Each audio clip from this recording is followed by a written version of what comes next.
Dustin in Wisconsin says, I'm currently working on my will, and many people have mentioned that a trust is necessary to go along with a will.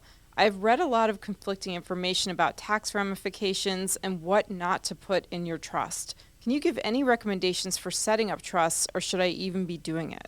So, Dustin, trusts are one of the most misunderstood things and oversold items involving estate planning in the United States. There are situations that call for trust arrangements. They can be very appropriate in a family where people fight a lot, because if you do a will is much easier to fight about typically than a trust. They can be appropriate if you have minor children. They can be appropriate if there's someone who is special needs who is going to need ongoing care. There are specialized situations. From a tax standpoint, there are certain trusts that very wealthy people will use.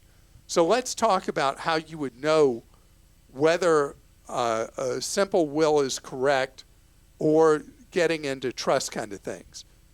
It would generally involve somebody who owns their own business or has a significant amount of wealth, or potentially in a situation with a blended family or a contentious family situation involving divorce or whatever.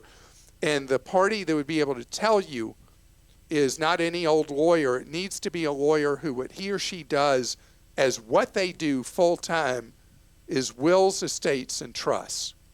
Especially people who have a net worth that you measure in millions.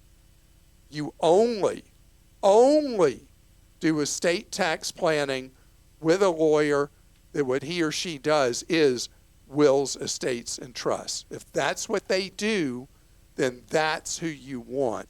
But trust just is a thing.